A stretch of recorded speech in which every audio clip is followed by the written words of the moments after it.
Good evening, everyone. Thank you so much for coming and being here. You're all already familiar with our speakers, Imtiaz and Mohammed, but I wanted to briefly introduce our co-sponsor for this event, the Multicultural Student Services Center. They co-sponsor the event. They're a department through GW, through the Office of the Provost, and they are a center for students who are interested in getting involved in different cultural events that are related to their identities, and they're just a really great area for inclusivity and really to promote that on campus. Currently, they are promoting awareness of Native American Month. So if any of you are GW students, then just be on the lookout for events that the MSSC is putting on for that particular month. And without further ado, our speakers. Thank you. Thank you, Zara. Hello, everybody. Really happy you guys made it out. As you saw outside and on the event itself, this is our Normalizing Dissent campus tour. We're trying to make coming out of Islam a little bit more normal. Currently, it's largely unheard of both in the West and in the East. And just like any other religion, a lot of people disagree with it or have problems with it and walk away from it, especially in the 21st century where it's often talked about the rise of the nuns, where religion is sort of receding from the mainstream in general. Many countries, at least in the West, are majority non-religious. And the same sort of dynamics are affecting our communities as well, except for the fact that people are not speaking out about them for a variety of different reasons. And we want to empower them. So about myself, I'm the president of Ex-Muslims of North America. And it's the first organization of its kind that is dedicated to building communities for ex-Muslims, to empower ex-Muslims, both personally and to help them come out and speak publicly about their problems and their issues and sort of promote change on a broader global scale. In addition to building communities or support groups for ex-Muslims, we've launched a video series that you can see on YouTube, Life Beyond Faith. And that sort of emphasizes how people have left religion and how they're doing afterwards. As religious, when you're surrounded by religion, often it's deemed that if you leave it, it's impossible to live your life without it. And we want to highlight that there are a lot of people from all sorts of backgrounds that have left and are living happy, productive lives. And we have profiled people from Kurdistan, from Lebanon, from Pakistan, from India, from Tunisia, and their experiences after religion and how they left religion. About today, we're going to be talking about specifically what we do as ex-Muslims about leaving Islam, why we leave Islam. So one of the questions we often ask you before that, Imtiaz, why don't you tell the audience a bit about yourself and your organization? Yeah. Hi guys, I'm Imtiaz Shams. I'm from the UK, if you can't tell from my accent. I'm the chair of a charity program called Faith to Faithless. I say faith a lot, Faith to Faithless. And Faith to Faithless, we work with all apostates, so people who leave high control religious traditions, groups, things like that. We're talking Jehovah's Witnesses who leave, ultra-Orthodox Jews who leave, obviously ex-Muslims, weird cults like the Plymouth Brethren in the UK that no one knows about, and things like that. And our kind of goal is that leaving religion is often very hard for people from high control environments. And this issue is a human rights issue that's not tackled at all. And so we're kind of involved in many ways similarly, kind of focusing on community and the healing from some of the trauma. One of the great things from my perspective about Faith to Faithless is that it highlights the fact that this isn't just an Islam issue. Islam is a very, very large issue because of the number of people that live under Islam. But any group like ultra-Orthodox Jews or Jehovah's Witnesses or Mormons, and as ex-Muslims, that's one of the things we see often, that if you're talking to mainline American Christians, they don't understand what we're going through. On the other hand, if you talk to somebody that is coming from a Mormon background, they immediately catch on because they're going through the exact same thing. They have similar issues with shunning, same with Jehovah's Witness. So it's great that these guys are working on the broader issue itself. So moving on to the topic, one of the things that we're often asked about, why do we use the label ex-Muslim? If we've left Islam, why does it matter? Why do we associate ourselves so directly? Why don't you just call yourself atheist? Like, you could just be an atheist. We get that a lot from like not just Muslims, but actually non-Muslims as well. Yeah, exactly. So, what does the word ex-Muslim or the label ex-Muslim mean to you? For me, it comes from a place of I was so alone. Like I did not know you could leave Islam, right? And this is the experience for a lot of ex-Muslims. You don't even know what it means to leave Islam. So for a long time, I thought I was the only person out of 1.9 billion people who had left Islam. I didn't know that was even a concept. So I thought, am I one of the few people, well, the only person in the world who doesn't think this is working for me? And that finding that identity was like, it was like experience. I can't explain it. It's like, you know, I can't explain it. It's like finding something. 21st century, imagining that you're the only one of anything, no matter what Anything, it is. yeah. It's a little insane. You can't. Sorry, that's it. Yeah, I was like, must have been insane because I was like, how could I leave something and be the only one? I must be crazy. Exactly. Yeah. So that's Not sort true. of. No, it is a very common sentiment. We hear this all the time. I would say it's the most commonly expressed sentiment that I thought I was the only one. Of late, that's starting to change because we've been very active. We've been promoting it, and Muslims have started to notice it. And one of the funnier stories I have regarding that was we were covered in a newspaper in Toronto, and it was a Friday morning, and Muslims have Friday prayers that are a group prayer, and everybody gets together. And during the Friday afternoon prayers in Toronto, at one of the mosques, one of the imams was lashing out at us that this is a sign of end of times. This horrible thing is not only happening, but it's being covered in the newspapers. And we had, in the congregation, we had ex-Muslims that were in the closet that were attending the prayers because to their family, they were Muslim, they had no way out. And they were texting us, telling us, they're talking about you at the mosque. So to me, that's a huge improvement that they are forced to now acknowledge who we are. Going back to the label of ex-Muslim, for me personally, I don't think it's a matter of identity. It's more about a political identity. It's a way to show solidarity. It's a way to show that we have left this religion because it's easier to dismiss. So if Richard Dawkins is speaking, he's somebody that is somewhat foreign. As a Muslim, I knew of Richard Dawkins. I knew of atheists in general, but I never gave them any weight, never any credence because they were those people. They don't understand the truth. They're like, of course, outsiders. And also within Islam, there's this concept that Christianity has been corrupted, Judaism has been corrupted. So it's easy to dismiss them that they were coming from a false tradition and they walked away from a false tradition. Of course, that makes perfect sense. But we have the truth, so of course nobody's going to walk away from the truth. So sort of ex-Muslim draws a line in the sand that we are coming from this tradition and we are leaving this tradition explicitly.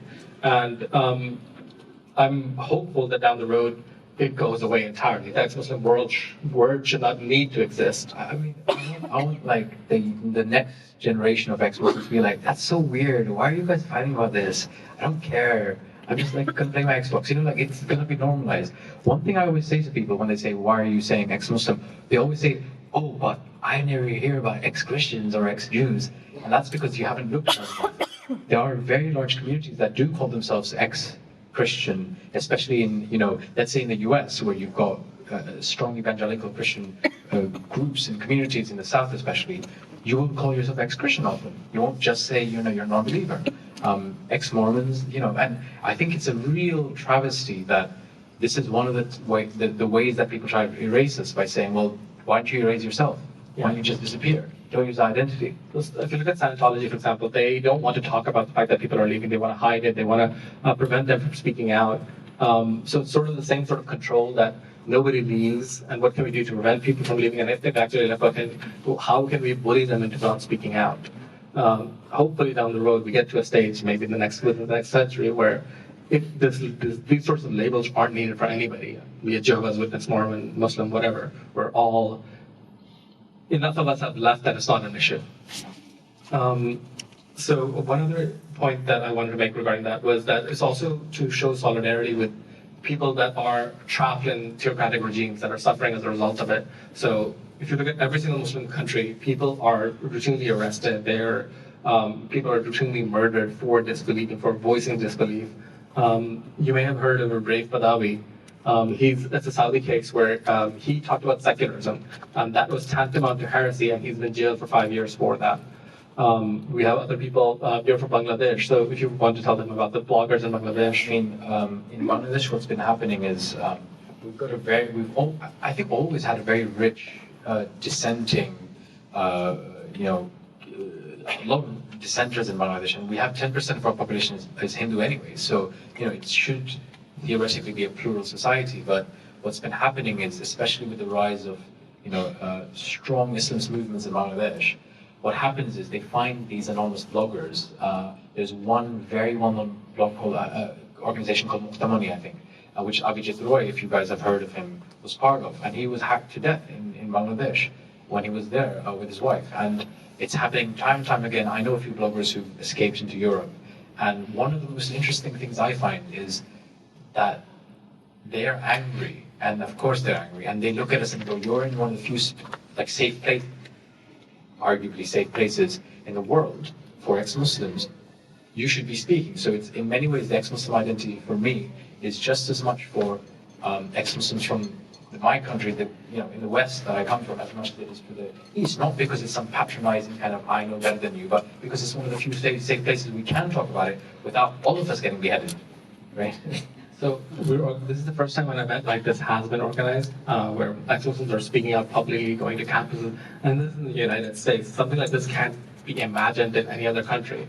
In Bangladesh, imagine doing a tour of universities talking about being an ex-Muslim in Bangladesh, being in my living room saying something about being ex-Muslim would be like, you don't know who's listening, Growing up myself, I never heard, it wasn't even in the periphery that anybody leaves Islam. Of course, this is it.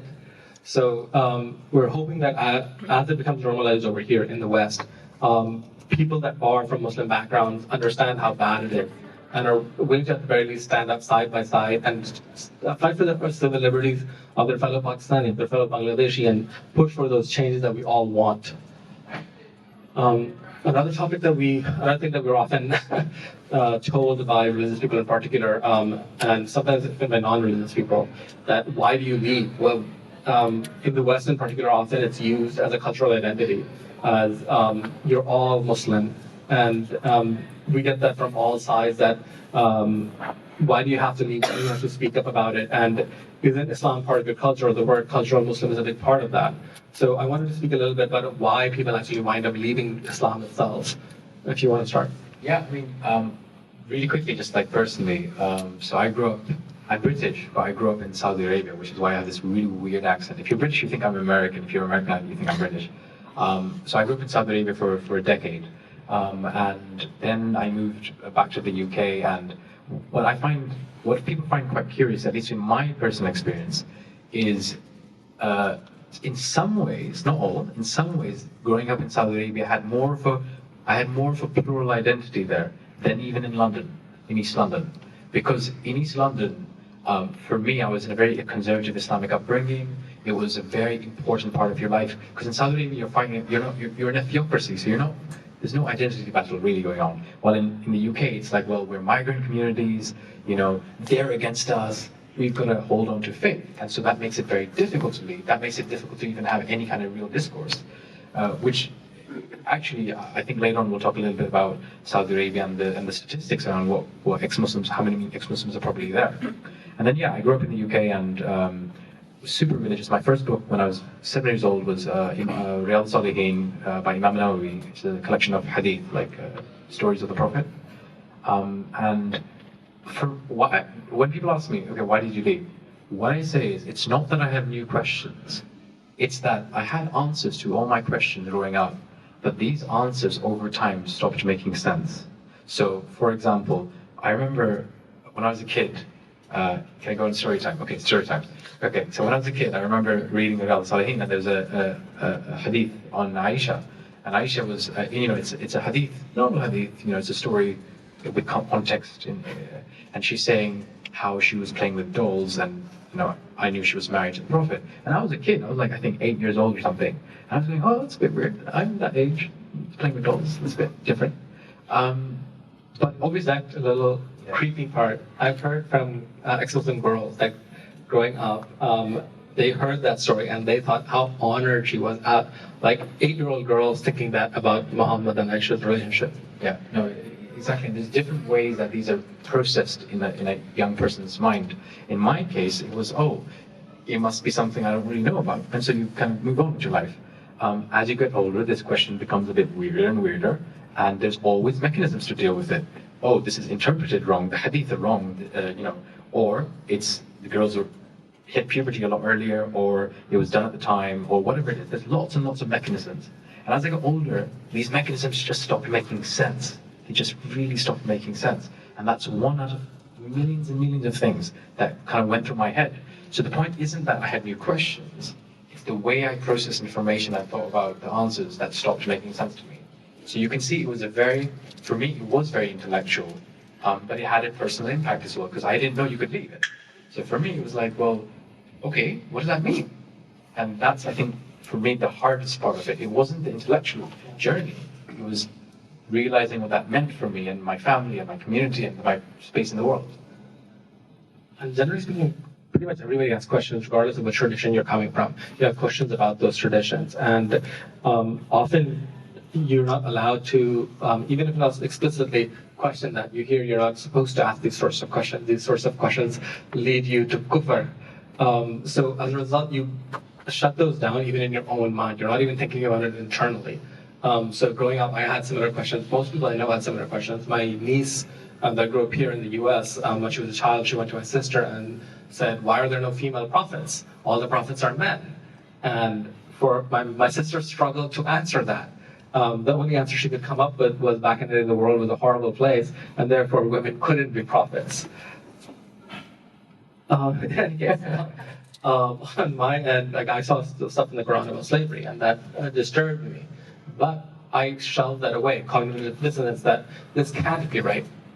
God is good, therefore he would never ask us to do anything bad, and therefore I'm reading this wrong. It says slavery, it doesn't mean slavery, it means something else. Slavery at the time was a different type of slavery. I didn't go that far. Slavery is just wrong, and God would not do that. I was a bad person.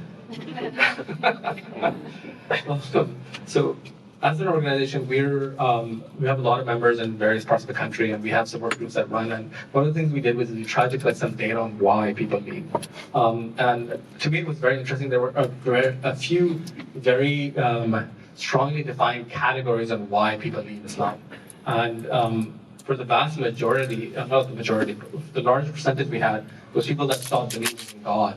So it wasn't necessarily just about Islam. The whole ethical framework underpinning God and the idea of God and how we derive morals was eroded first, that the Islamic version of it did not make any sense. So on the other hand, there were also like the other major reasons that you would expect for feminism, of course, like women's rights. And this was really common amongst women, as you would expect that. Again, not a majority, but a significant percentage of women left because they saw when they read the Quran, when they read the Hadiths, that it did not make sense from a women's rights perspective. You're often fed the line that Muhammad liberated women and did wonderful things for women, but when you look at it from a 21st century context, it doesn't make that much sense. One of the other common ones, that this is the one that got me, was science, in the sense that,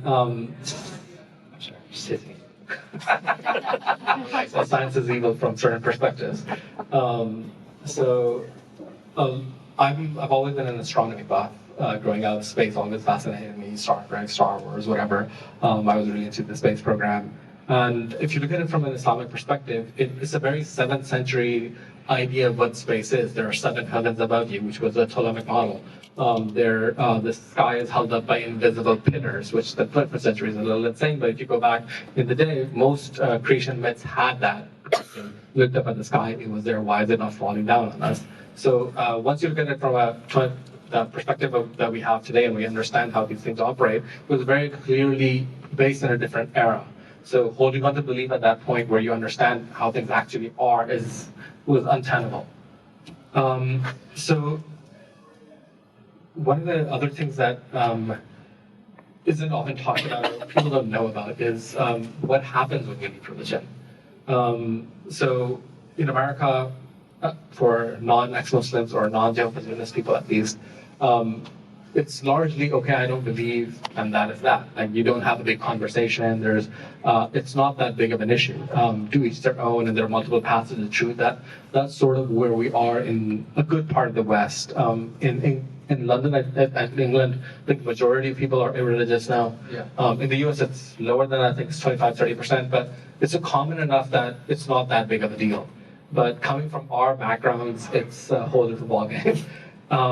So why don't you tell us what you've seen in London regarding ex-Muslims and what? Yeah, I mean, so a bit of background, like I've been involved in community building for a long time, with Mohammed for 5 years, I would say almost. My main involvement has been in the UK and also a group in Australia, and obviously as much as I can being part of Excellent in the US as well. And what I find is that people are generally aware of the whole physical violence aspect, honor violence, the risk around death, things like that. But that actually is a very, very fine, important, but small category of issues that ex-Muslims face. It ranges way beyond that. And one thing I found really interesting is there was one of the Bangladeshi bloggers, or he was involved in the activist in his asylum seeker in the UK. He came to our ex-Jehovah's Witness event for Faith Faithless. And he watched it, and at the end he was sort of crying and coming up to me and goes, Imtiaz, their stories are so horrible. Bear in mind, this is the guy who nearly got killed. He was like, it's so horrible. It's like, with me, they try to kill me. With them, they try to make them hate themselves so they kill themselves. Right? And that, I think, actually represents a lot of what happens with ex-Muslims too. That the emotional violence that we face, the trauma that we face, it comes out in very, very negative ways. You take it out on yourself. Now, what happens with most minority religious communities is that community is very important to you. It's your family, it's your friends, everything it's often your business, it's your school, it's everything. When you take that away, when that rug is pulled out from under you, right? Because these are the same people that help you deal with the ups and downs. So when that rug is pulled out from you, you're already in a down. And then when you're dealing with more downs, you don't have anyone around you. You don't know how to interact with other people sometimes. You don't know who you can trust. You might be trusting the wrong people because you're vulnerable. So that puts you into a very vicious cycle, and you get real issues of self-harm, of homelessness. We've had suicides, as I'm sure you probably have as well, and obviously lots of people who try to kill themselves. And it's a very difficult thing to process. Most people don't understand how difficult. So one of the ways I try to explain it to people is imagine what it might have been like to be gay in the 70s in Britain. That sort of gives people a semi of an idea of what it feels like for ex-Muslims. And I think it was worse in the sense that at least in the 70s or even before that, you knew that it's a thing. It's a thing. Even if it's a violence, it's a thing. With us, it wasn't even a thing. We don't even know. Yeah, we don't even know you can. So imagine if who you even are is not even there. It's not. It's not. It doesn't exist. So we talk about existential crises. Every ex-Muslim has had an existential crisis, and that's like the minimum amount of your problem, right? It gets so much worse than that. Then you're thinking, oh, what am I going to do? How am I going to tell my family? If you're a girl, there's layer upon layer of extra issues. If you're LGBTQ, there's a whole level of extra issues. And you're thinking about your past. You're thinking about, okay, why did I do that? Why did I get myself into that place? Why was I thinking that? You're thinking about the present because you're thinking, oh man, where am I going to sleep? What's going to happen when my family finds out? And you think about the future. Who am I going to get married to? Are they going to be okay with that? Do I want to get married? Am I straight? It's just issue after issue. It's also the consequences to your family itself. So, yes. Am I going to get married? Okay, fine. I don't care. My life. But if I do this, it'll bring dishonor to my entire family. What'll happen to my parents? What'll happen to my younger sister, younger brother? Yeah. So a lot of people are trapped in that cycle where anything I do will harm all the people that I actually care about, even if they themselves are harming you. Can I give a real life example? There's someone I'm supporting right now. This person has left, and they're deciding I'm going to leave. But you know what comes with that decision? It's, oh shit, my sister, my younger sister. Maybe they're going to marry her off early. Maybe she can't go to university like I did. Maybe they'll put her in Islamic school. And people often hear about stories about what happens when you go to these not very well controlled madrasas and things like that, Islamic schools. They're thinking, am I going to be beat up? Maybe I should get the police. Like, I don't know how to get the police. Will they believe me, right? So I have to explain to them, maybe the police won't believe you, because I've had cases where the police don't really know how to deal with it. So I have to say, okay, maybe I'll get someone involved who can hold your hand in the police and help you out with that. But can you see how it's not about you? It's so much more than just you when you're leaving. And the idea that the police doesn't understand is very, very common. Often you have people in positions of authority, counselors, policemen, whatever, they take you back to what you're trying to escape. One of the guys we have, he left his home when he was around 15. He came out to his family was abusive. They locked him up, beat him up. He was able to run away. and he was able to get a job with somebody, graduated high school with honors, like 4.0 GPA, whatever. But in high school, when he finally talked about it, his counselor tried to get an imam involved. And obviously that was insanely traumatic to him. We've seen similar things with police where they view it as the tradition. This is your tradition, this is your culture, and you should comply with it instead of individual adult autonomy. Even if you're an adult, that is what happens. So there's a larger educational problem that we have within the West where they don't understand the consequence of these sorts of issues. And again, I don't think it's limited just to ex-Muslims. Ex-Muslims are particularly vulnerable because they're immigrants, but it happens, I'm sure, in other communities. Our key focus with Faith to Faithless in the UK right now is we have a project, a training project we've started, a program, where we go to the police, we go to social workers, we go to these people, and we train them how to recognize apostasy. We train them, hey, this is what happens. Yes, people leave Jehovah's Witness. Yes, this is the kind of things they might deal with. No, you should take them to another Christian group. Bad idea, you know, and because that's what they do. Like, the unfortunate truth is, that's what happens. Most of the time I've come across very few of them, and I'm talking about therapists who should be a little bit more aware, where they send them to other Christian groups or, you know, whatever it is. I don't think it's part of the curriculum to how to deal with the sort of issue where people are leaving high control situations, as you were saying, and how to move out of it. Mainstream abusive boyfriend or abusive parent is a very different paradigm than where your entire community, your entire context is that way, and it's hard for people to comprehend. Yeah, exactly. Yeah. On our end, we've seen this sadly many, many times within the US. The example I was giving of the 15-year-old that ran away, that was actually in the DC area.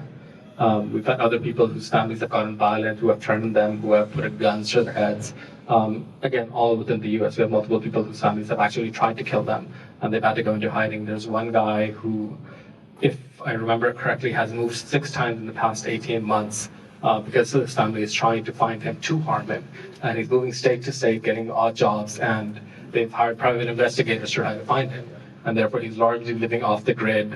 He doesn't have credit cards. He can't do any of the normal stuff because He's probably American and he's an illegal immigrant in some country, probably, basically. the way he's acting, it's worse than that. As an illegal immigrant, you can still have a bank account. There are a lot of things, driver's license, whatever else. He can't do any of that because as soon as he shows up in any system, the private investigators are hired find him. So multiple times he's had to move. Last minute something happened and he just had to head out. Another aspect of that is often for myself, I can speak, and I'm sure there's a similar number for you. I would say 90-95% of people that I love in the world are Muslim. So you try to protect them while you're doing whatever you're doing, your own family, even if your family is abusive towards you. So the person the 15-year-old I was mentioning, he left, he went to high school, he did great. His mom came to him and basically convinced him that things were okay, that we were sorry, we made a mistake. Back in the day, we love you, you're doing great, and we want to be a part of your life. He went back home, and that happened. He walked at home and he found that all of his relatives were there. And there was a sort of an intervention including a lot of physical violence. And he escaped, and he luckily found a policeman while he was getting out of there. He was bleeding and stuff. That was an ex-Mormon. And he understood exactly what was going on, and he helped him out. But if that police officer wasn't an ex-Mormon, what would have happened? Right?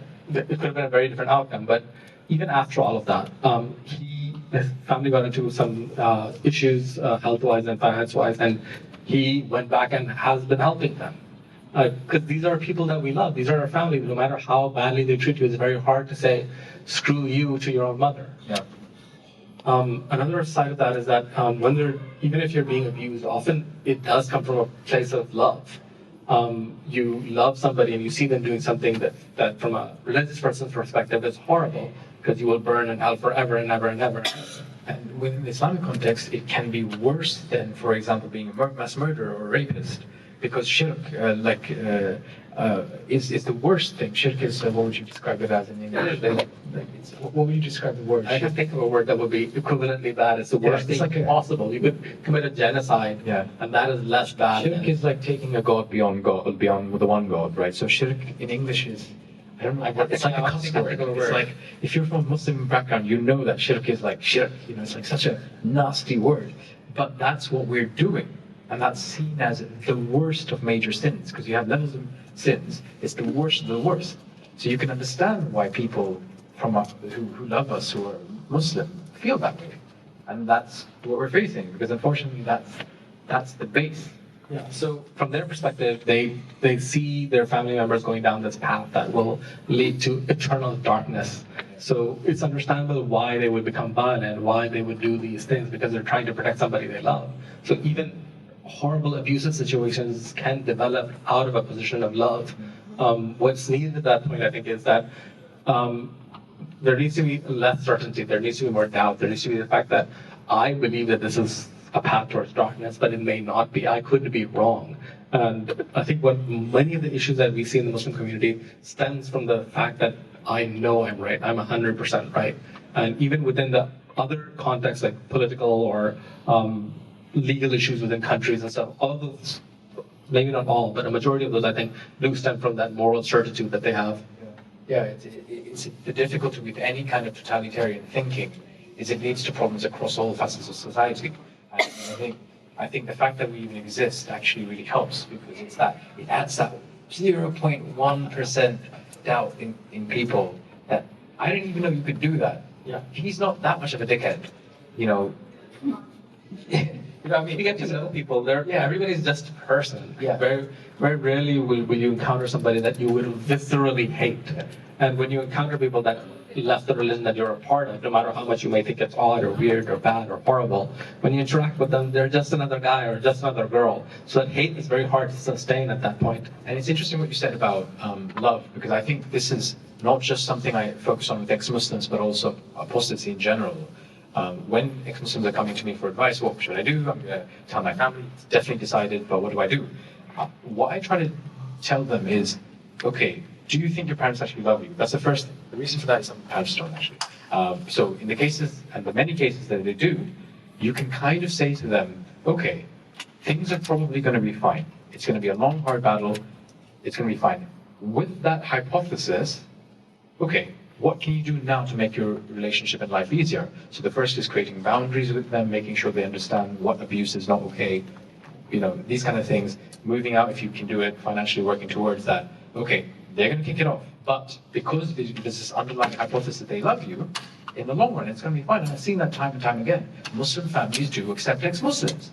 We don't like to talk about it. Like, It takes a while. It often takes a decade, even more. Yeah, exactly. I think as more ex-Muslims come out, that decades get shorter and shorter and shorter. So I've known of families where their children have left and they're an ex-Muslim, but because the community has dealt with that, like they know, you know, oh, Saad's son, he's also like this, it's very bad. You know, but the thing is, you just know that exists, right? So it just makes it a little bit easier. I mean, in my case, you know, I'm from a very conservative background. My family generally are chill with me-ish. You know, so it's getting to the point where it's almost the people who. So a lot of imams will say, "Oh, you cannot." You know, I've talked to a few imams where they say, "No, you cannot do that." I think they're the biggest threat to Muslims because they're centralizing Muslims. They're saying that Muslims cannot be greater. You know, they cannot accept their children. They can because I see them do it. Even Jehovah's Witnesses, where there's a shunning doctrine, where if your child leaves Jehovah's Witness, if you do not cut that child out, you become an ex-Jehovah's Witness as well, which is so scary. Even they accept their children sometimes. So imagine it's not impossible for us. Love tends to win quite often. It just takes time. 10 years. The other thing is going to the Jehovah's Witness part of it about the shunning doctrine. In Islam, there isn't an explicit shunning doctrine, but it still exists culturally. It still exists within communities where if your child leaves religion and you know that like it's an open thing, people know about it, it's expected that you will abandon that child. It's expected that you will shun that child. You will dissociate yourself from that child because that child is viewed as evil. And if you don't do that, then you will be abandoned. And we've seen this countless times where parents have come around and they love their children and they're able to accept them. But as a consequence, they start losing the rest of the family. They don't want to associate with those parents, that these parents are also corrupted by accepting something so vile. So it's a larger systemic problem that we need to address. And I also think there are also theological issues as well. So, I mean, obviously people know about the hudud punishments within Islamic State about murdering apostates. But beyond that, you know, if you were married and your spouse leaves Islam, I think if it's a male, then as a woman, it's a divorce. It's within most, I think all of the madhabs, the ruling is that that's a divorce. Yeah. So when the wife is saying, no, I'm not divorced, I like the guy, right? The problem is that it's been ruled that, like, that's just how it's been seen in the community. So If you're actually a religious person, like there's one thing where I want to stay with this person and my community is pressuring me, but if you actually believe in God, you believe in God's ruling, then you're stuck in a horrible situation where I'm disobeying God and I will suffer. exactly, yeah. So I also want to touch a bit about some common stereotypes, like where ex-Muslims are relatively rare, and as a result, there are certain ways that people perceive us.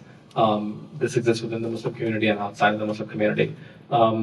So one of the words that, and I had never heard of this word myself when, actually I never heard of it until I was out as an ex-Muslim and I started hearing about it. And I'd like to hear your opinion about it. The word native, or phrase native informant. Yeah, so I mean, that kind of made the rounds a little bit because there was a professor, I think in the US, In Jersey, Rutgers. right, who used that term to describe ex-Muslims she was talking about McCarthyites, and it was like ex-Muslims as one of the many native informants out there. And a white convert to Islam who's quite well known in the UK also used that term to describe ex-Muslims. And I was like, what? I was, like, if you've ever grown up in an area where you're a minority and I went to a school that had a lot of racism and anti-Muslim bigotry, especially after 9/11. And when someone just says something that it takes time to process, like, did you just say, like, wow? Yeah. So that was how it felt to me, because I had a white person essentially saying that I'm a native informant, but she's using the mantle of being Muslim as a cover for her racism. And that was very new to me at the time, because I just had never faced that in my life. And I actually sat there being really angry for a while. I think I remember I don't remember if I was talking to you or Sada Haida, but I was like, guys, I'm really angry. And we were like, what are you doing? And then we wrote something and, explaining how, but can you guys all hear me? I realize this is kind of doing this thing. Yeah. Okay. I'll project. And I was stewing. I was so angry. And, I've dealt with, before that, it'd been a while since someone had been racist to me. So you forget what it feels like for a while. I was like, wait, they're talking about me. And then I thought, no, they're not even talking about me, because I'm out there. I can handle it. They're talking about every ex-Muslim who's in the closet, who just wants to live a life.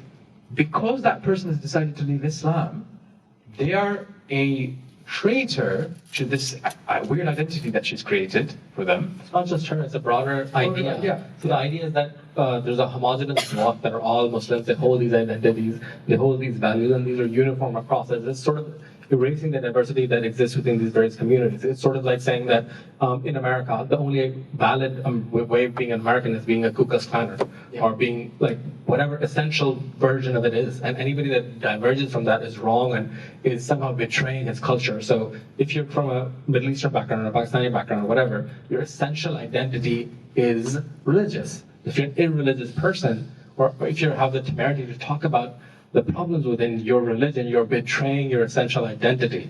So the whole construct around it is a very racist construct. Absolutely. I mean, you see that also in, when you hear people talking about what's happening in Syria and Iraq, if they're Christian, so because obviously Syrian and Arab Christians exist, they often get erased from the conversation because they get seen as, well, you're not Muslim, why are we listening to you? And it's the same problem. So it's a very essentialized view of what it means to be Muslim. And we get the brunt of that. Not just us, it's everywhere. So, like, you have, 50 odd countries, 1.8 odd billion people, and the idea that all of us agree is a little insane. And so you can say that the Quran says certain things, and the Hadith says certain things, there are scriptural elements, and there are scholars that have certain views. But you can't say 1.8 billion people agree on those views. And by sort of having this sort of paradigms that this is what Muslims are, and diverging from that is trained. It's like this, oh, that's so cute, you're brown. Oh, your brown ideas are so cute.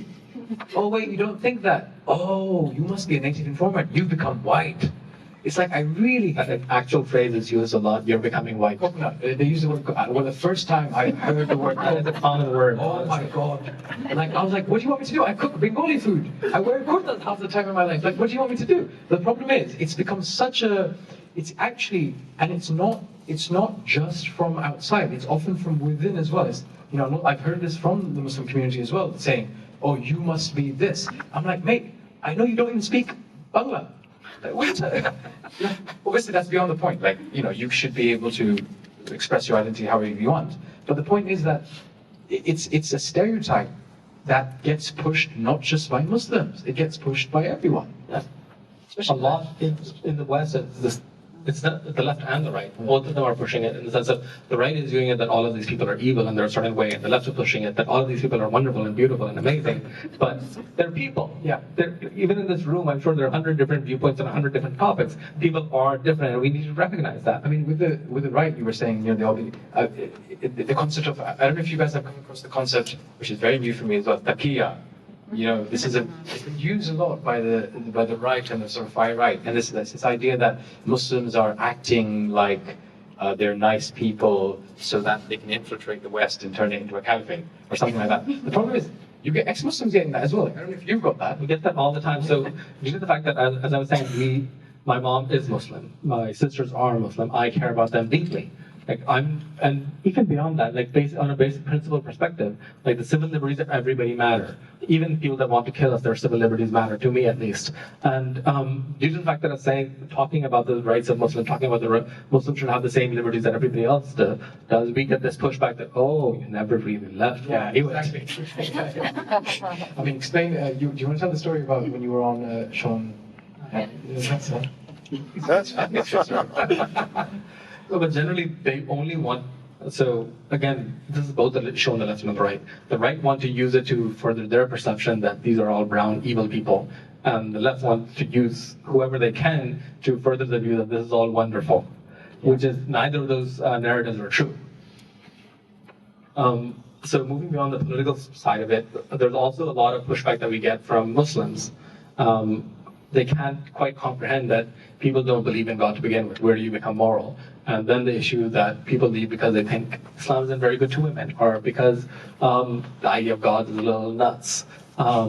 So therefore, they have their own perspective on why you're actually leaving. Because it couldn't be those reasons you're saying. There must be these other reasons we can tell you about why you're leaving. And that friend you had when you were young, Tom, he was white. Yeah, we knew it. We knew you should have been talking to Tom. Or for women, often it's that we let you go to college. You had all these bad ideas in your head now, and therefore we shouldn't have ever let. I saw that book on feminism on your bookshelf. We knew it. But it's so many things. And if you talk to an ex-Muslim about this, they all laugh. They're like, yeah, oh my God, yes. So for example, it'd be, you know, for women, it's often. You want to be a street prostitute, don't you? You just want to fuck men on the street. That's like you say that to an ex-Muslim woman, they will laugh and say, yes, that's exactly what happened, right? I would say a majority of ex-Muslim women have heard this from my experience talking to them. Yes. And then there's, if you're in any way, shape, or form public or anything like that, or even not sometimes, you wanted the money from the Illuminati, right? You're getting that Mossad, that sweet Mossad money. It's like, I don't know, I don't get paid anything for this. You know? We were setting this event, you saw that, we were setting this event up, we ain't got no money. So, I think a lot of it comes from the fact that it's hard for a religious person to comprehend that there may be valid reasons to leave religion. So if you're giving them a valid reason, that can't be right, because then they have to acknowledge that there are those reasons. So they automatically go to all these 100 other things they can cook up that must be why it happened. Well, fundamental would be, you don't know enough about your faith. That's used quite a lot. And there have actually been studies in general about atheists, that atheists know more about religion than religious people do. And I would bet that the same exists within Muslims as well. So most of you probably know Raza Aslan. He was on a show where he talked about how, if you know anything about Muhammad, you know the first thing he did was ban slavery. And there was no outcry from Muslims for various reasons that he's lying. But if you look at the history, Muhammad was a slave, right? He had sex slaves. And it's not that that was anything unique or different or whatever. In the 7th century, slavery was global. Everywhere in the world it happened. a lot of Muslims don't know that because slavery has been abolished, and a lot of them don't go through the scripture, don't read through it. And I'm worried about the same exists within Christian context, that the more ridiculous parts of it, the more horrific parts of it aren't taught. I doubt most Jews are taught that Moses was told to go and kill the Amalekites. It's not a thing, because why do we want to tell them the bad parts? So within the same thing with Muslims, they don't want to tell us the bad parts, that Muhammad got on a horse and flew to heaven to meet God. I believe that though. I didn't know that. I just thought, Allahu Alam, God knows. Yeah, so that's what I was saying earlier. You shelve these things that you know can't really be true, that I don't know. And translate that the phrase you just used. Allahu Alam means God knows best. So it's a few phrases, you'll have heard like mashallah and things like that. This is the if you're Muslim, And it occurs that you don't question things because of the fact that you're a mere human. How can you know the power of God, the will of God, what miracles God can... Or if you have doubts, this is common across high control groups, and it's a specific mechanism of high control groups. You're having these thoughts, they must be from an external entity, shaitan, Satan, or in some cases, extreme cases, often abusive, you're being possessed by a jinn, like a genie, I guess, in Western, and that can lead to things like ruqya, like exorcisms, right? So you have children, young people who are just expressing doubt, being exercised. It can be very traumatic an experience. You've got imams around you, you've got your mother crying, your father crying, and they're exercising you, and you're 13 years old. This is real situations. That's abuse. And that's what people go through because they don't understand doubt. We don't understand doubt in our communities. So going back to that 15-year-old that I was mentioning, that whose family was abusive, and he was lured back and beaten when he was 18. When he went at 18, what they did was an exorcism. They did an exorcism first to try to get rid of the demons that had possessed him to make him an atheist. They did that for like an hour or two, and obviously nothing happened. He was still an atheist. At that point, they got frustrated and started beating him. Yeah, exactly. So I was talking about the common stereotypes that we face. The other side of it, why do we want to talk about it? Why does the truth matter? A lot of people don't want to have these conversations about Islam, about the problems in Islam, about how people in various ways suffer due to Islam. And the idea often tends to be that it's not the right time, the political climate is bad, people are suffering, why do we want to bring this up?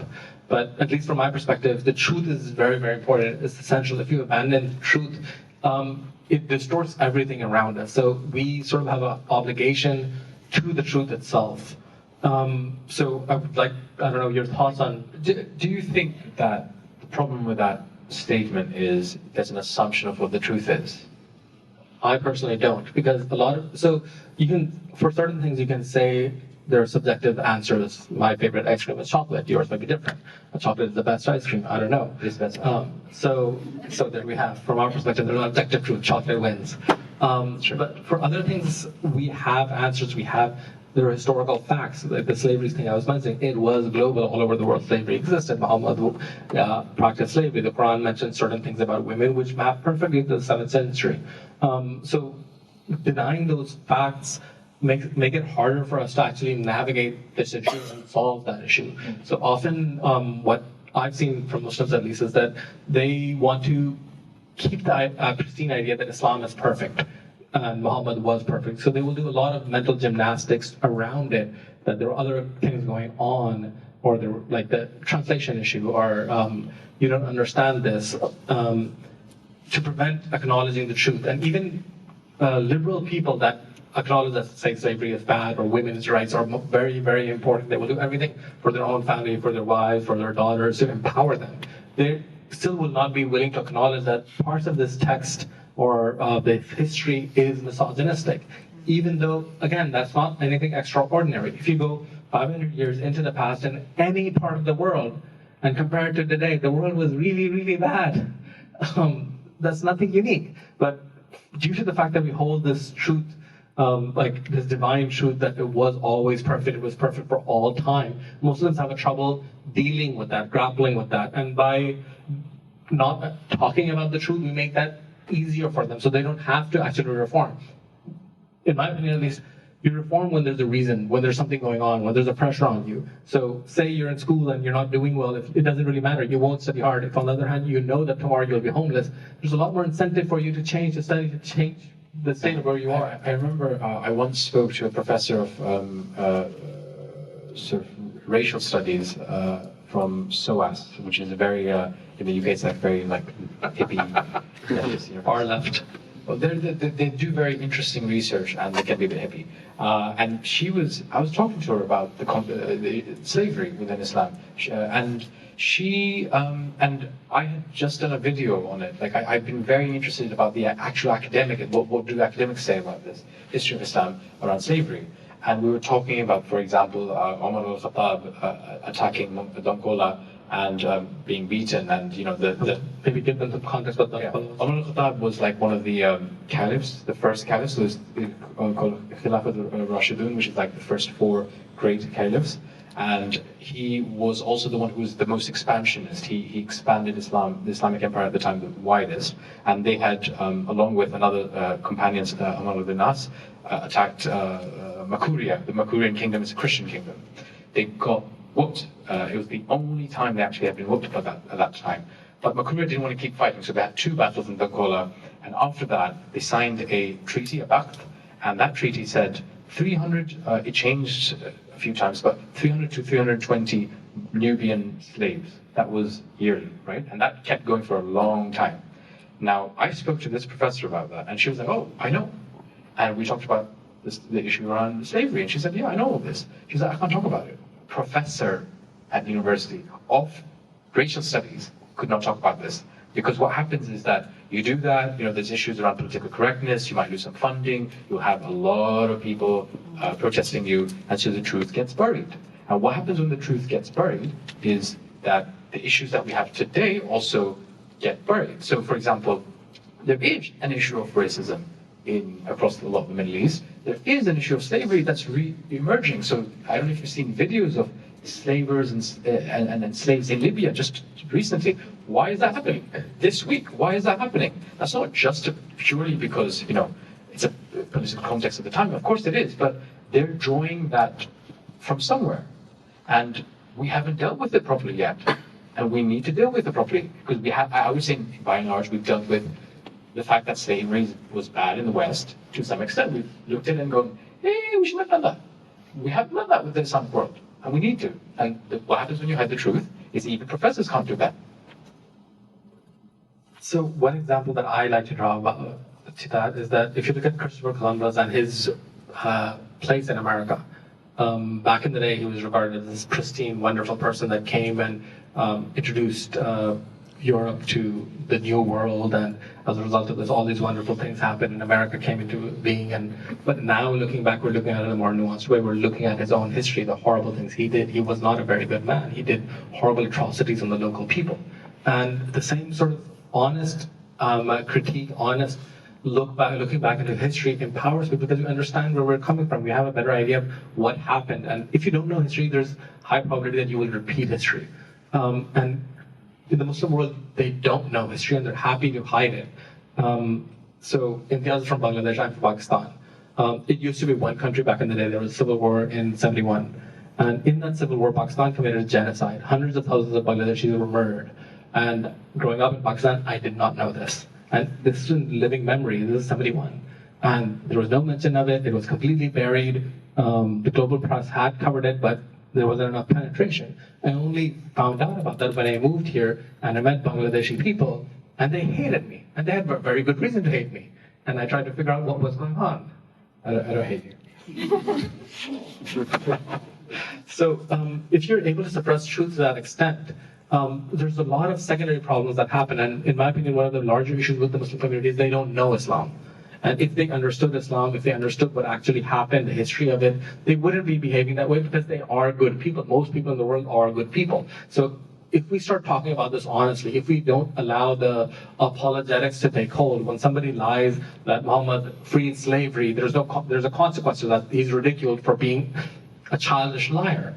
When other people come on various forms of media and talk about how feminist Muhammad was, there should be ridicule, there should be laughter, because the 7th century feminist, which others do you know?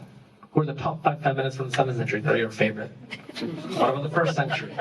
It's a concept that did not exist. raping prisoners of war was common because that was what you did. That was what the world was. It's not that these people were more barbaric or those people were more barbaric. That was what the world was.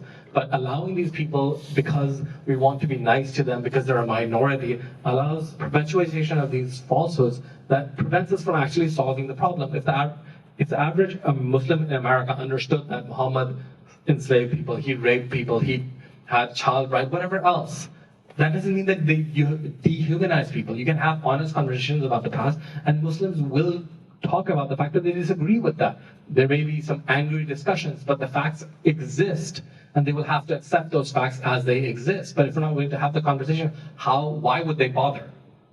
And we all, at least within the ex-Muslim world, we always hear stories about sort of young kids going to their parents and going, like with your, like going, oh, why this? And the parents will be like, we don't say that. The point is that these conversations are already happening in many ways. They just get because the kids themselves are inquisitive and looking into it directly themselves. The books exist. You don't need a third party. But we need to change the public perception itself.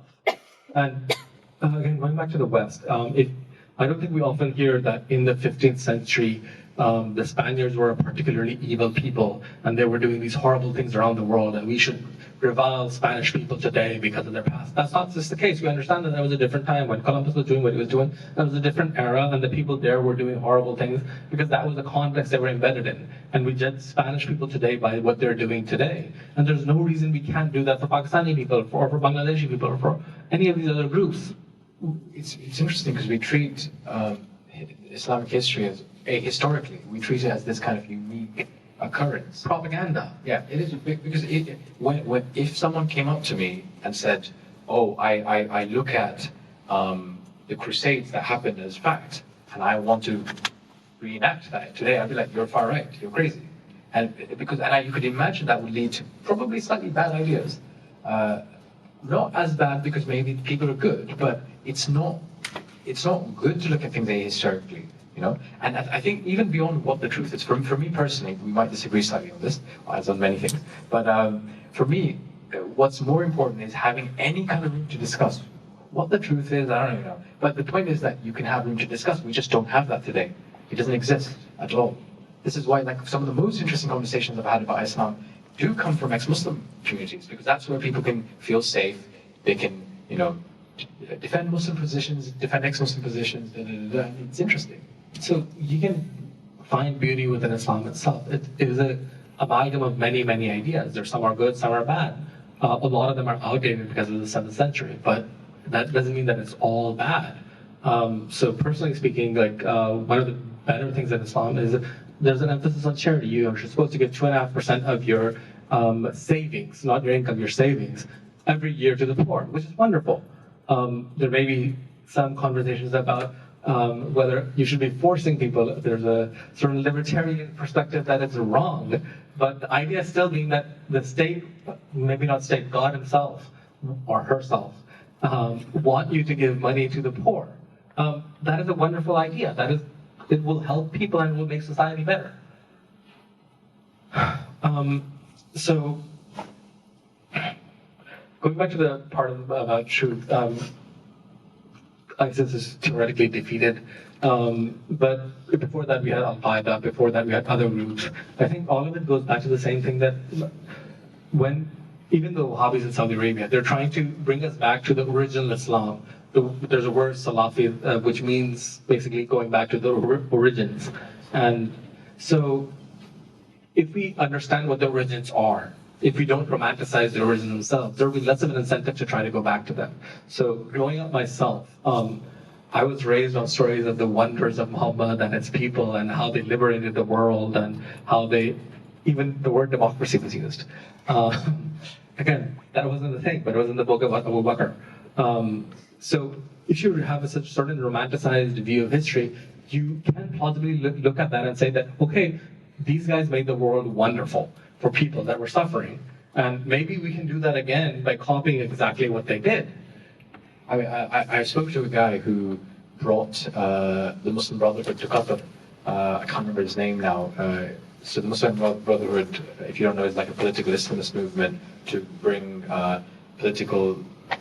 Islam to the Arab world, generally the Arab world, through political movements, and he said something very funny because he used to be Ikhwani, he used to be Muslim Brotherhood, but he's not anymore. And when he was coming to Britain to visit, he said, "Oh yes, a bunch of I can't do the accent here, but he said a bunch of Salafi brothers contacted me, not realizing that I had left." And they wanted me to speak. And he said, "Are you sure you want me to speak?" They said, "Yeah." So he's like, "Yeah." So I was speaking, and the Southern brothers were very angry. They came to me and they said, "Why are you saying this? The caliph, the caliphate is like the best example." And he said, "Okay." He said, "Okay. Let's say it's the best example." He said, "Okay. What happened to the first caliph? Oh, he died in 2 years. What happened to the second caliph? He was murdered. The third, he was murdered. The fourth, he was murdered. The fifth, he was a monarch for 150 years. And then you have the Abbasid Empire, which is another essential monarchy." And the guy was like gobsmacked because he hadn't thought about it. But if you're studying this, it's actually obvious because that's what Islamic, like, this is not like weird. This is Exception of academic history. This is coming straight from Islamic history. They themselves acknowledge it. It's weird, but there's just none of these narratives. They all get buried under essentially propaganda. And that one conversation you might have had could have stopped that person from actually believing in bringing the caliphate through whatever means, which may be legal, which may be illegal, because there's different ways to bring it about, in doing so. And this Goes back to the same thing. If you romanticize it, you're trying to make the world a better place. This thing made the world a better place, so why should I not try to make it? Everybody that I personally know that became super conservative and tried to go in that direction, they were good people. They were trying to do the right thing. They were trying to help humanity. And if you want the world, so in a lot of our countries, you see there's a lot of suffering, there's a lot of misery, there's a lot of poverty, and you know that this answer exists and this answer will bring you to a better place. Why would you not do it? It makes perfect sense. I mean, I remember growing up. It was one thing after another. It was Chechnya. So we'd have like in the masjid the sermons. They would be like crying and praying for our brothers and sisters in Chechnya. Then it was the next battle. Then it was the next battle. Then it was the next battle. And what happens is you get young people who want to make a difference. They hear this thing and go to the imam. What can I do? Or maybe someone in their peer will say, "I have the answer for you," and that's how recruitment happens. So it's not that it's not that all ideas are violent, but you have to have some dissent. Otherwise, getting to a concept where to bring change requires some level of violence is not a ridiculous logical link. It's not difficult. Even besides violent theocracy. So if you look at Muslim countries in general, pretty much all of them have God in their constitution, not in the so like in Pakistan, the constitution, all laws must be subservient to the laws of Allah. So it is essentially a theocracy. And if you're never having conversations about why theocracies are bad, then of course people will gravitate towards theocracies. And Muhammad himself established the theocracy in the beginning, and Muhammad was perfect. So theocracies work. So ultimately, it goes back to the same thing again and again, that we need to have honest conversations about what Islam was, at least historically, at least scripturally. And we need to clarify that Muslims are not what the scriptures say. The scriptures talk about slavery, it's A-okay. The scriptures talk about sex slavery, it's A-okay. We don't have data for it, but I'd be willing to bet 90 to 99% of Muslims are against that idea. They don't know their history, they don't know their religion, but most Muslims are better than what their scriptures are, better than what their prophet was. So I wanted, we're running out of time, but I wanted to briefly touch on this because this amuses me a bit, because people often talk about ex-Muslims the same way, that we're all the same, or we're all right-wing, or we're all left-wing, or we're all native informants, or whatever else. But even within, as with any group of people, as with the people in this room, there is always a difference of opinion. And there's a lot of tension within ex-Muslim communities about a variety of topics. We disagree on pretty much everything. So from your experience, what's the most disagreed upon topic among ex-Muslims? I think where I've seen blood and guts is around the topic of hijab and niqab, whether it should be banned or whether it's part of the civil liberties of all. I think that's probably where I've seen the most. And some of it, in my opinion, comes from the fact that a lot of people have suffered under it. If you suffer under Islam, you are worried about the symbolism of it, and you want to erase the symbolism of it. So hijab for certain people means that it represents Islam, which has oppressed me and has been violent towards me, or I have been jailed because of it. Therefore, I don't want to see it. And it's there's comparisons that I've seen people make with the Confederate flag, because that symbol similarly invokes some horrible feelings and horrible history. So for a lot of ex-Muslims, that is the case. I wouldn't say a lot, but a certain amount. But on the flip side, you also have women that have gone through that as well. And their perspective often is that if you're going to try to ban this, I will be the one that will be affected back in the day, like a younger self. I wouldn't be able to go out, I wouldn't be able to live my life. So, Or they say it has a backfire effect because, for example, with the niqab, at least the people I know that wore it just chose to wear it. Not to say all of them do, but in my circle, in my life, there were women who went from the hijab to the niqab because it was like a statement they were making. So guess what happens when you try to ban something, anything?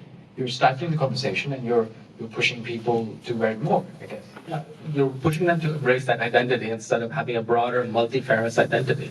As a Muslim person, you could be Pakistani, you could be Bangladeshi, you could be Saudi, you could be 100 different things, and you could have various aspects. And even within the Islamic context, you could embrace certain parts and not embrace certain parts. So again, the Christian parallel, homophobia is within the scriptures. Christianity has it, Judaism has it, Islam has it, but a good chunk of Muslims are not homophobic. But if you're pushing them in that direction, that there's only one essential Islam, and there's only one way to look at it, scriptures aside, then people will band together and try.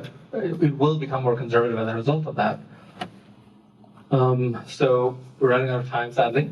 So one last thing that I wanted to cover was often we're asked, what can other people do to help out in this?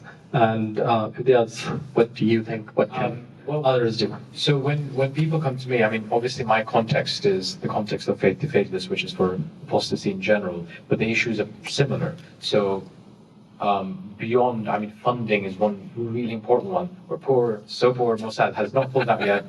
The Illuminati is still hiding in the shadows. So we're very poor, and so that means resources are important.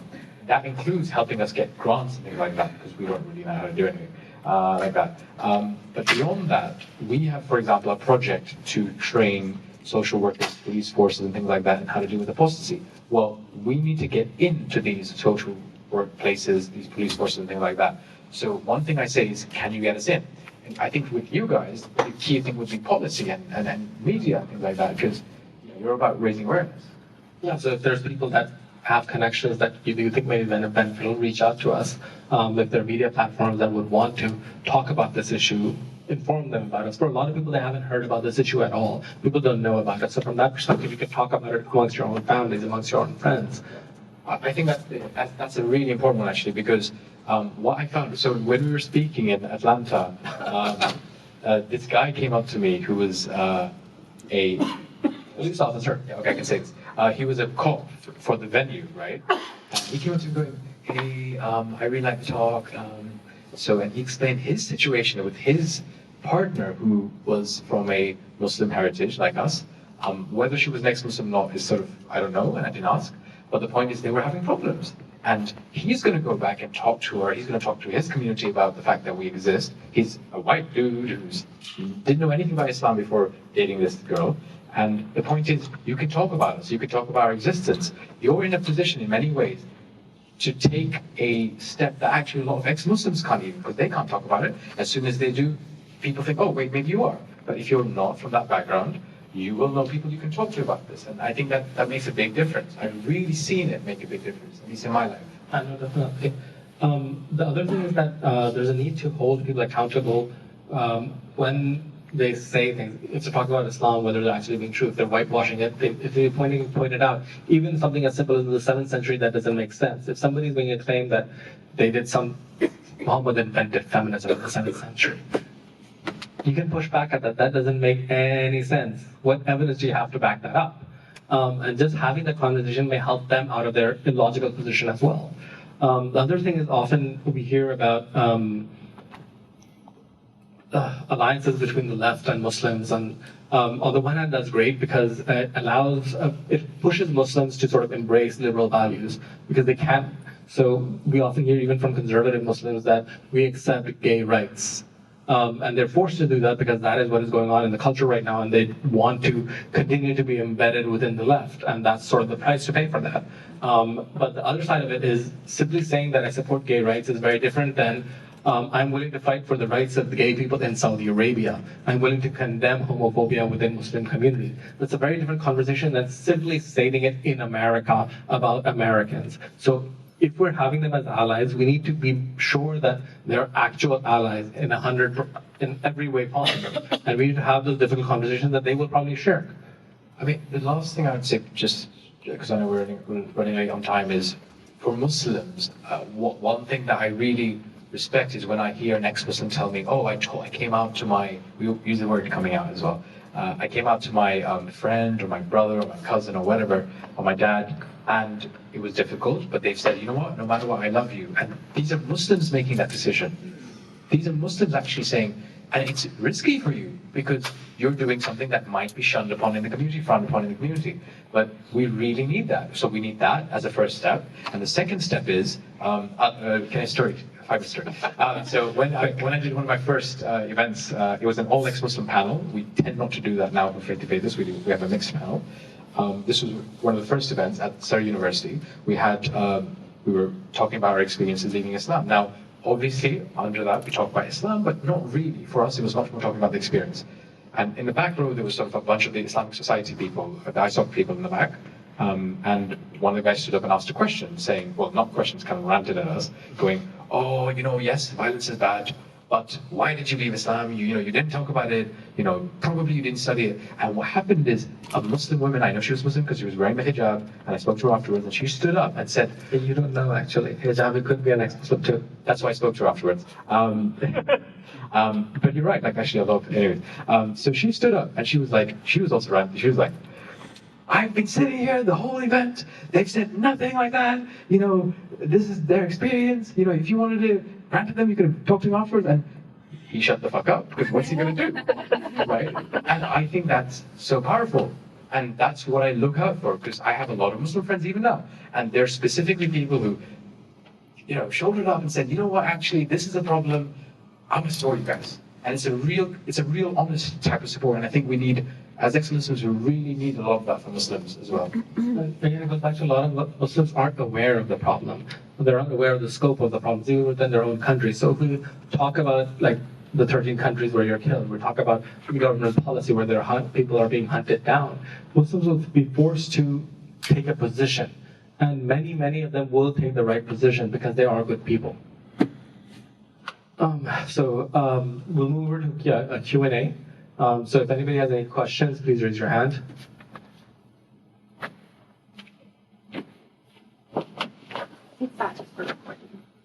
Hello, so I recently joined to your community activists of North America. One question I have earlier, you mentioned like Muslims don't care when the arguments come from outsiders. So what is the effect of outsiders in the Muslim world now, do you think? Is like, in some cases, people like Richard Dawkins or when they don't have a good handle on the arguments, they might even cause people becoming more conservative. No, I disagree with that. So the thing is, it's not that they don't have an effect, it's that the effect of somebody, your mother or your child or your sister, saying, I don't really believe this, is much more powerful than somebody that is from a different race, from a different culture, saying similar things. So it's much more powerful when we speak about it, when you speak about it with your family, than when Richard Dawkins speaks about it. But we see this all the time. Like when people join our community, we have a sort of a process where we get to know them first before allowing them in for security reasons. And in those conversations, time and time again, we see that somebody says that I saw a Richard Dawkins video and I was pissed off, and I saw another and I was really mad. And 6 months later or 3 months later, I'm an atheist now. And it's not just Richard Dawkins, it's Sagan and Matt Dillahunty. And there was somebody illegally without getting copyright, translated Richard Dawkins' book, and within, I think, the first week, 9 million copies were downloaded in Arabic. So there is a real thirst for that sort of literature, and often it doesn't exist. And what I was saying earlier was that a lot of people in the West are leaving religion the same, and they're leaving religion because science is advancing to such an extent, and human rights values are advancing to such an extent that it becomes not tenable to hold on to religion. The same phenomenon is occurring in the East as well. Yeah. Hi. It's not Yeah, a it's mic. on, Yeah, okay. it's just recording mic. If you can talk loudly, so. For Okay, everybody. so, well, first of all, I'm really glad that you guys are here, and I'm a Muslim. I still am not, I don't consider myself to be an ex-Muslim, but I'm glad that both of you are very, knowledgeable about the religion, as well as you spoke about some of the good things about the religion as well. I think from a Muslim perspective, somebody who's not religious, but is somewhat in the middle, is where I would stand. I think it's important that you guys have that, bring out some of those things or be able to connect to people. If you call yourself an ex-Muslim, right away you've kind of like distant people who are willing to listen to, to your argument, to your point of view, to go and, gather history and stuff about some of the facts that you may have present, or get them to your side, or because there are problems within the Muslim faith that we all acknowledge that need to be worked on. But I think if it comes from somebody who they consider, oh, this person is an atheist, he doesn't know. Right away, you've kind of like distanced yourself. And that's part of the problem with Muslims, is there is no one who can bring those people who are on the extreme, or in some cases, people would consider you guys to be on the other extreme. You know what I'm saying? So. So there was a Vice documentary that I was involved in, and they were like, hey, we want you to write an article. And I'm a terrible writer, so I was like trying to think, what am I going to write? And what came to my head is, and this is an answer back to you, do you know what the word for ex-Muslim in Arabic is? It's murtad. Murtad is a cuss word. The word atheist and agnostic generally get an apostate. Apostate in Jehovah's Witness context gets used as a cuss. There's actually, we were thinking about this, sitting in a board committee of Faith to Faith, going, wait, what words are there for non-religious that are positive? There are none. Right? In the Muslim context, they're actual cuss words. Like you would say some, even if you're a Muslim and a Muslim wants to cuss you out, they'll be like, oh, you're a murtad, or you're a, zindiq. So they're cuss words. There are no words to describe us that are positive anyways. I sometimes use the word cultural Muslim that riles a lot of ex-Muslims up the wrong way as well, including yourself. There's a reason for that, but it's different. But I also use the word ex-Muslim, and for me, it is a very important thing for me to claim that. The reason Muslims feel uncomfortable with ex-Muslim, when I've thought about it long, hard, is because it's a cuss word. There's no word to describe me. What is there? Atheist, agnostic, well, that's a cuss word as well, actually, as far as a lot of Muslims are concerned. So the way I've learned to deal with it is, that is an identity I've chosen for myself, right? I will, whether I'm an asshole or not, will be spoken for by my actions and my treatment of my fellow woman or man or animal or planet. And the point is that that's what I think speaks louder than words. And that's worked as far as I'm concerned. We have so many more ex-Muslims now in the public that it's becoming kind of difficult for Muslims to actually cuss us out all the time. Well, they do, but it's harder. And I am coming across Muslims like yourself who are like coming to these things, who are trying to engage. And that's an honest, it's a heartfelt question. And I have to help you understand, hey, man, imagine if you left, what would you call yourself? There's nothing. So we have to start somewhere. And ex-Muslim reflects what other people do as well. So they say you're an ex-Mormon, you're an ex-Christian, you're an ex-Jehovah's Witness. So it's not doing anything new, if that makes sense. Yeah, but the only thing is the intent, I guess, for which I feel like that you guys have the same intent, is to bring improvement within Muslims, the people who are not. So you're sort of talking a little bit about reform, I guess. Yeah, exactly. So not necessarily just about reform. So the point is that we want to be, one, honest about who we are. We are atheists. We don't want to lie about it. And the other thing is, in order for change to happen, in order for dissent to be accepted, there need to be the visible dissenters. And it doesn't get more visible than I think your entire worldview is just false. We're not even talking about morality, it is just outright false. So Muslims are forced to confront that, even if they hate us, even if they dislike us. There's that conversation that happens on why. And in my opinion, it's important to expand that sphere of that conversation. And ex-Muslim is able to do with that, and in my opinion, very few other terms have been able to.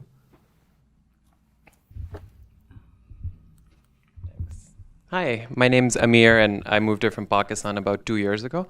Great event. I can tell by the way you said Pakistan. Yeah, otherwise right. you say Pakistan. Pakistan, yeah. bothers So me, yeah. great event. I mean, it's so important to talk about these issues. I want to know your opinion on reform of Islamic texts. And do you feel that that would help A, Muslim communities evolve, and B, work better acceptance of ex-Muslims as well?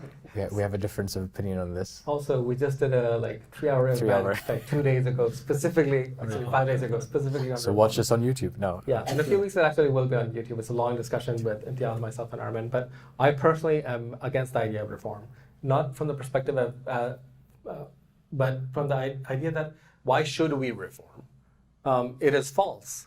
So why should we try to reform something that is false when we understand the universe better, when we understand everything better? We can just skip it. It's like asking somebody that is from a third world country that doesn't have certain facilities, that first you must develop the 18th century facilities, then the 19th, then the 20th, then you're allowed to catch up to us. Why? We can sidestep that. We have the truth already. We understand it.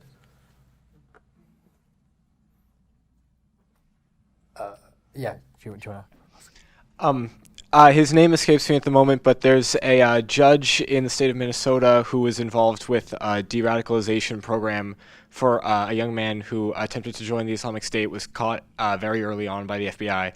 And instead of giving him the more severe punishment that many of his cohorts got, he was entered into a de-radicalization program.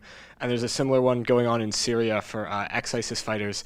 I was wondering, what role do you think, if any, the ex-Muslim community has in working with de-radicalization programs to sort of introduce more liberal ideas and greater ideas and possibilities to people who have become more radicalized by Islamic thought?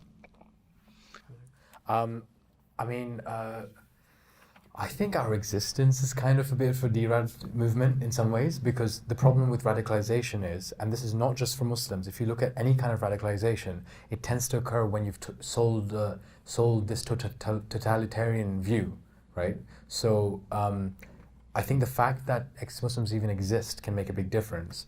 I've seen that in my personal life with people that I've seen become quite extreme. The fact that I even exist makes them double think, because if you're going to kill yourself or kill other people because you think there's a heaven and you're going to get heaven points by doing this, if you think Jannah points, there we go.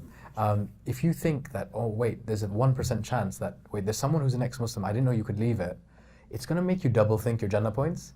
So just the fact that we exist, just the fact that any kind of dissent exists is a big difference. And this is also where I slightly differ on the idea around reform. I think it can help, but that's a completely different. We had a long 3-hour discussion, debate, shouting at each other. Thank you for that. No, we didn't.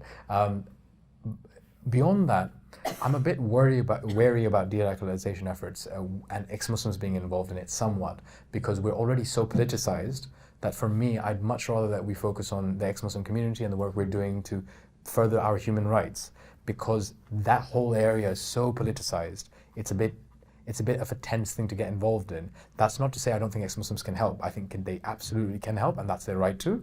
I just stay somewhat away from it. I would add that I think, like what you were saying about de-radicalization, that ex-Muslims in itself is a de-radicalization program. It's not for ISIS, it's not for current radical people, but it's for the next generation, so they don't become radical. If you're surrounded by, say you have a social circle of 20 Muslims, and among those 20 Muslims, 3 are atheists, and Islam tells you that you should murder atheists, and this is a buddy from 3rd grade, it's hard to go to that extreme place anymore. We have one over there. Thank you.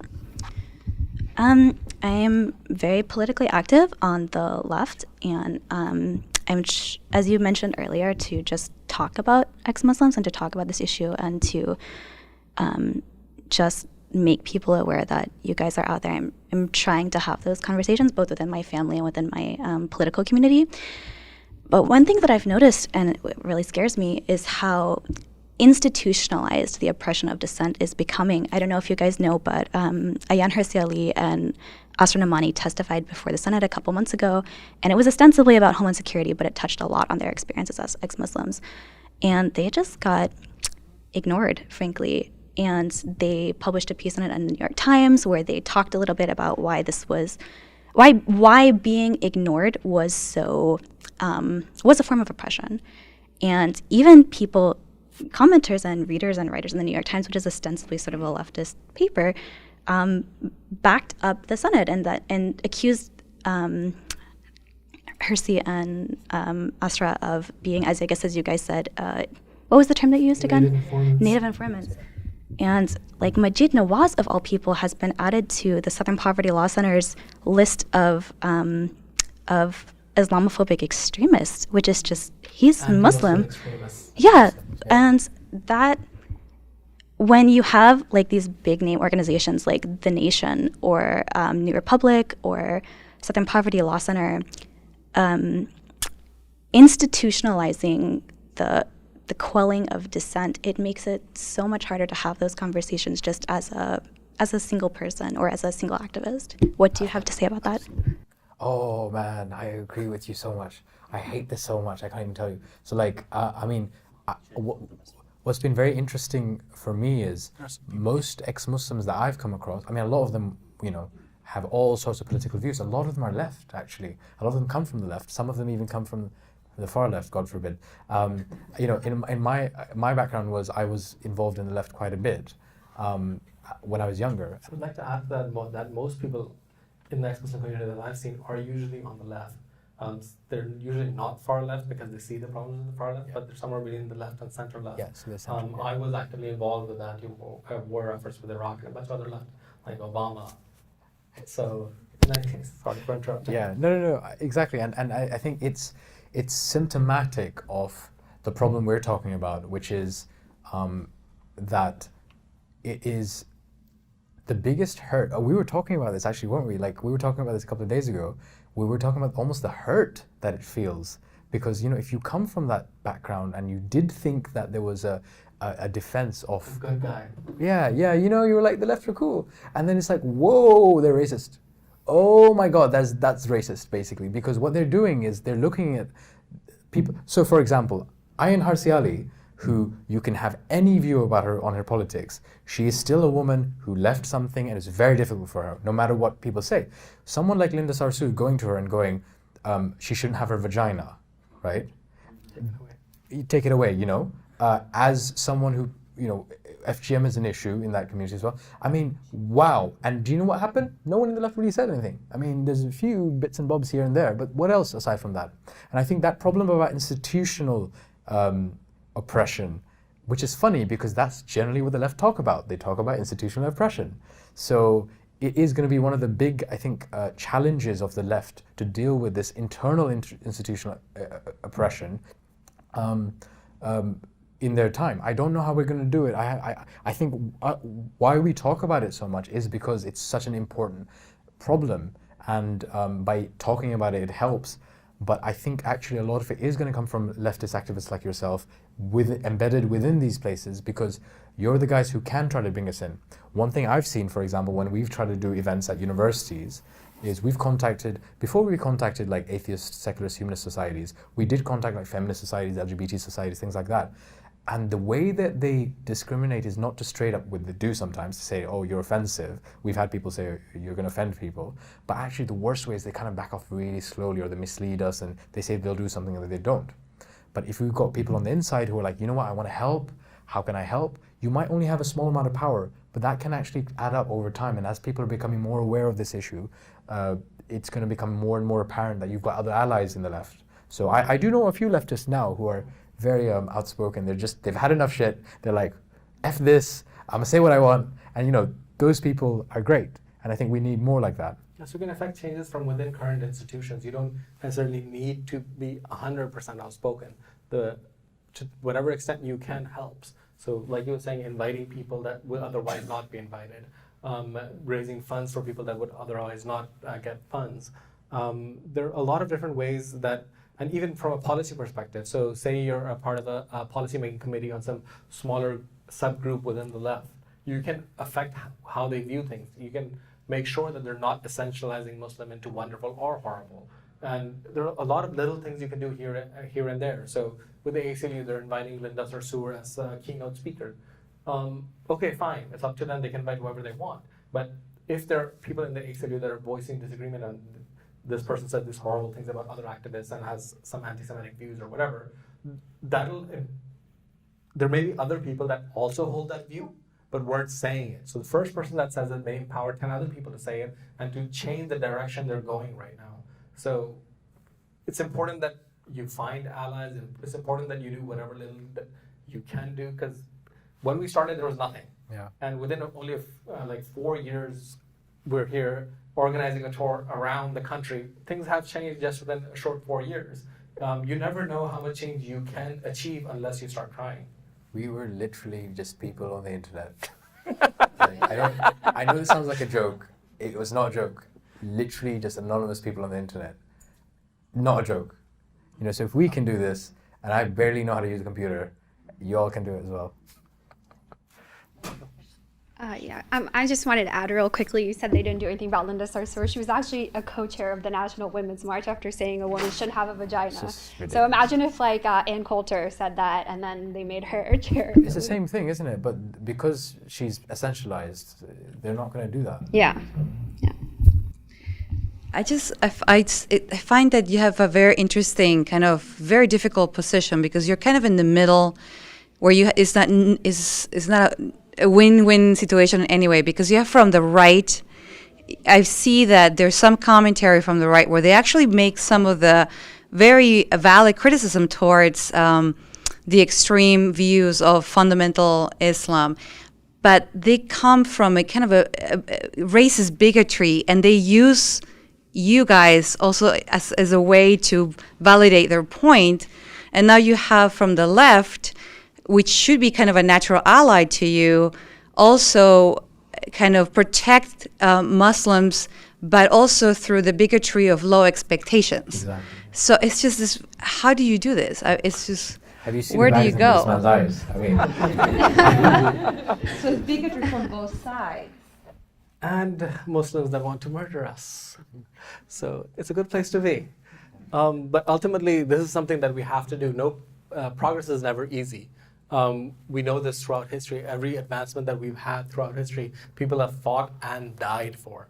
And if we want a better world for tomorrow for our children, we have to do this. We have no other choice. We have to take the difficult stand within our organization, the difficult stand within our families, and we have to force this change to happen. Otherwise, we'll all suffer in the long term.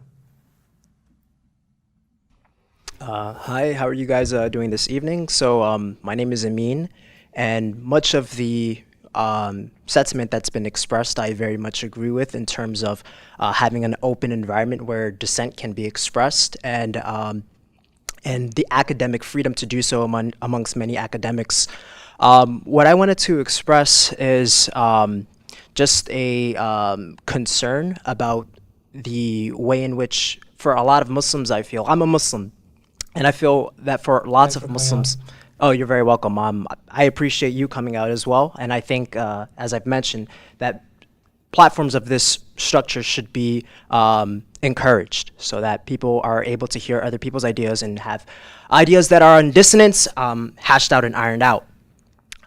Where I feel the hesitation is for a lot of Muslims coming out to certain events like this is that they feel as if their religion is somewhat being essentialized. And you've mentioned the idea of essentialization as to for Muslims actually doing the essentialization when they sort of deem Islam as this whole encompassing theology, which anyone who expresses any dissent, they're therefore disagreeing with Islam. But I feel as if Muslims feel that that is the exact same certain platforms like this nature are doing in discussing Islam and how it sort of it has this theology that sort of perpetuates the lack of dissent, that sort of perpetuates intolerance and these sort of things.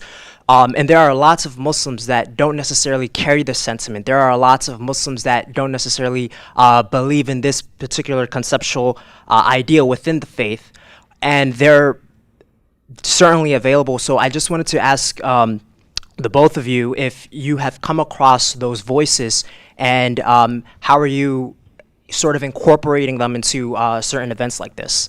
So one distinction I'd like to make regarding the religious part of it. So there's one thing to say Islam as you practice it, your perception of Islam.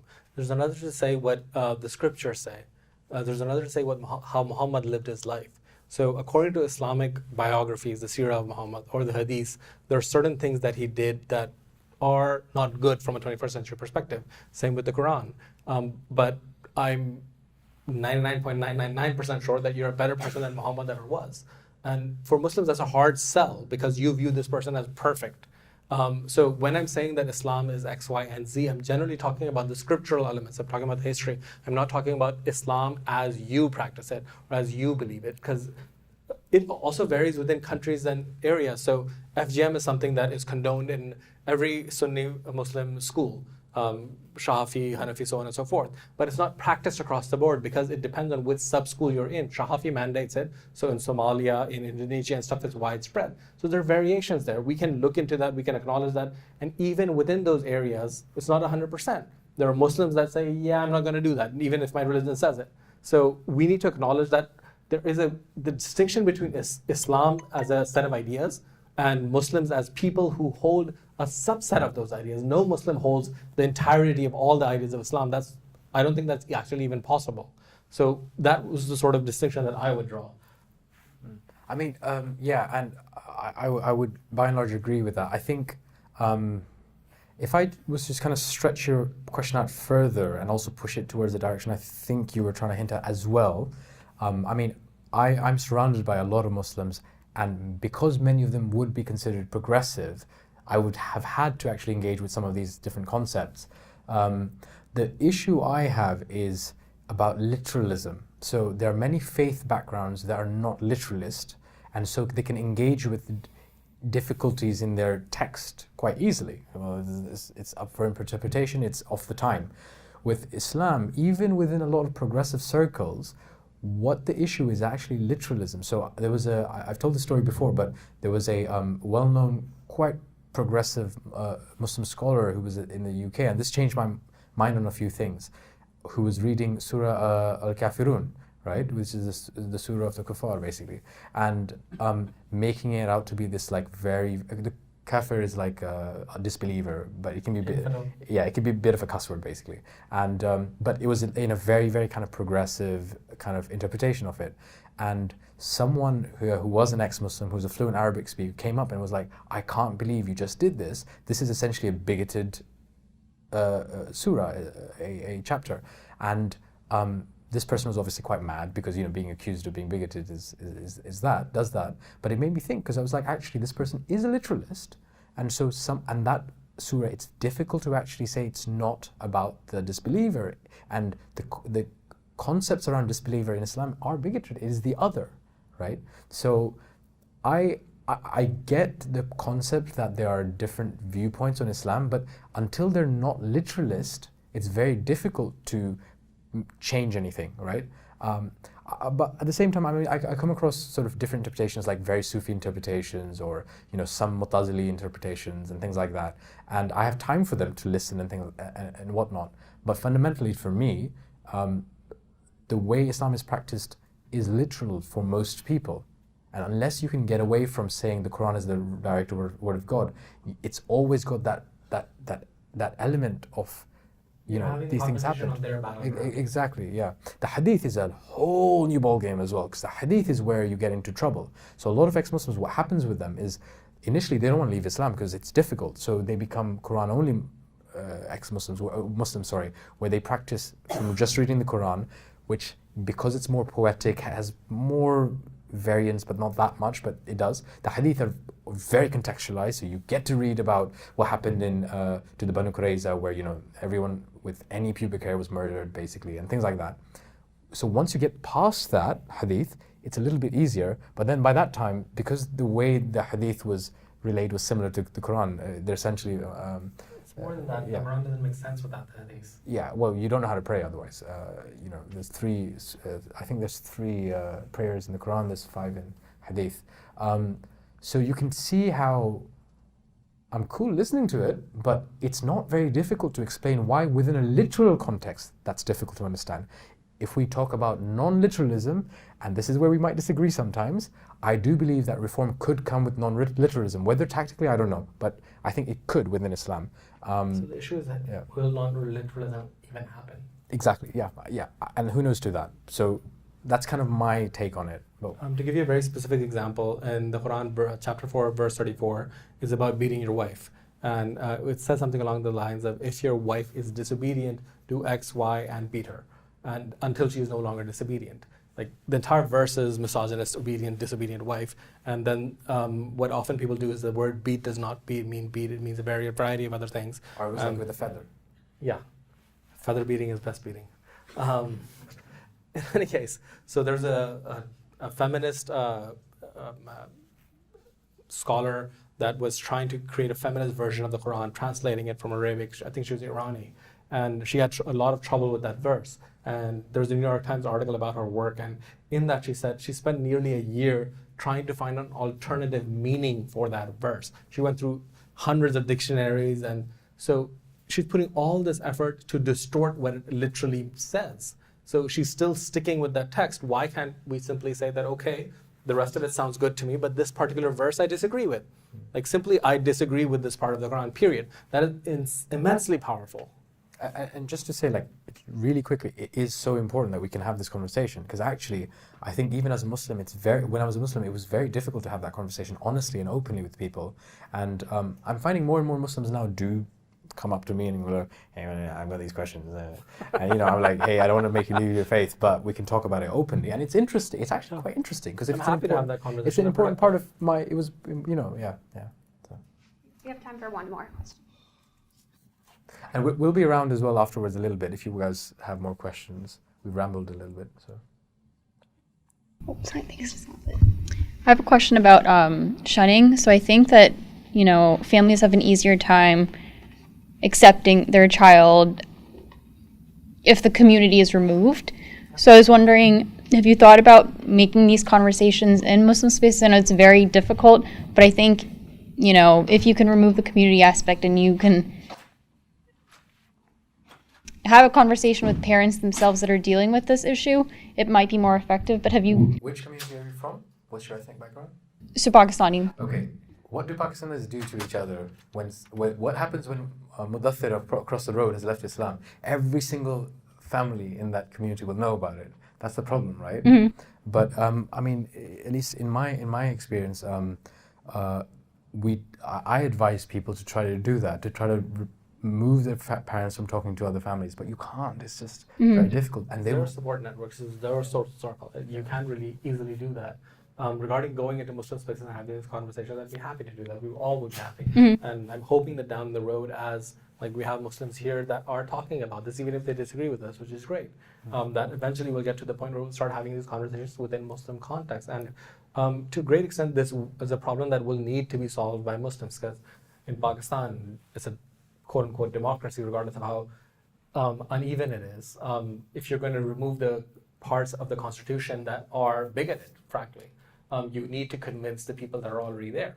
So we need to talk to Muslims, and we need to enlist them in reforming what's going on.